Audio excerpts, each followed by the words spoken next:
শক্তি দিলেহেঁতেন মই মানুহটো তিনিটা হৈ ল'লোহেঁতেন আৰু প্ৰতিটো ৰুমতে সোমাই সোমাই ক্লাছ কৰি থাকিলোহেঁতেন।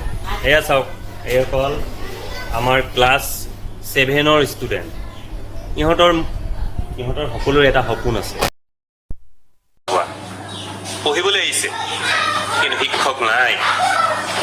চৰকাৰে আমাক শিক্ষকেই নিদিয়ে। অসম দেশৰ বিষম কথা, কি ক'ম নোৱাৰো আমাৰ স্কুলৰ কথা। এইখন আমাৰ স্কুল, দেখিবলৈ বৰ ধুনীয়া। শিক্ষক হ'ল 2জন, শ্ৰেণী 3টা।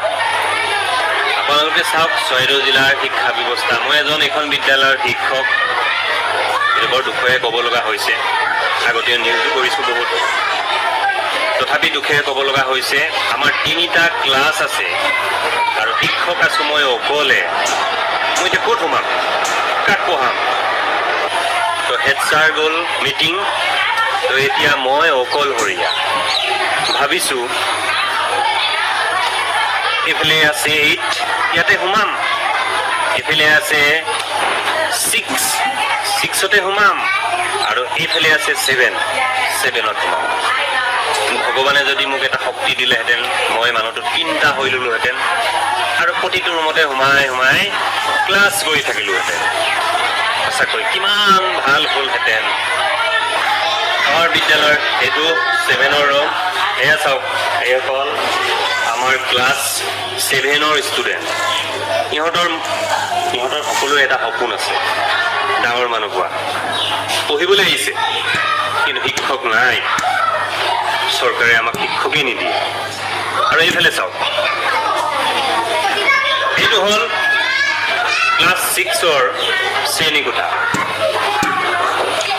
এই যে কণমানিকেইজনী দেখিছে, সিহঁতে কিমান আশাৰে অলপ পঢ়িম বুলি আহিছে, ডাঙৰ মানুহ হ'ম বুলি আহিছে।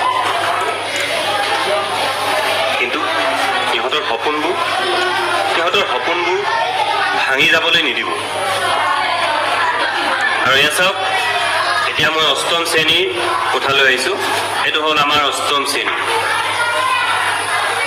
আমাৰ বিদ্যালয়ত কোনো বিজ্ঞানৰ শিক্ষক নাই। আজি কেইবামাহ হ'ল আমি এনেকৈ আছোঁ।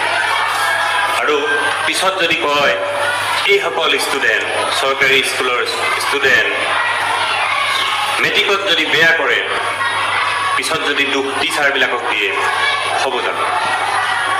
শিক্ষা বিভাগে আমাক শিক্ষক আজিও দিয়া নাই। আমি ব্লকত খবৰ কৰিছোঁ, আনকি জিলাৰ অতিৰিক্ত উপায়ুক্ত মহোদয়কো লগ কৰিছোঁ, তথাপি আমি আশাবাদী শিক্ষক পাম এদিন।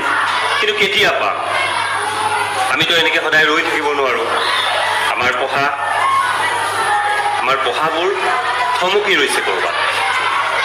অকল 1 বা 2টা ক্লাছ কৰি আমি ঘৰমুৱা হ'ব লগা হৈছে। এইসকল কণ শিশুৰ ভৱিষ্যত এতিয়া চৰকাৰৰ হাতত। তো আপোনালোকে অনুগ্ৰহ কৰি ভিডিঅ'টি যিমান পাৰে শ্বেয়াৰ কৰিব, যাতে আমি আমাৰ এই কণমানি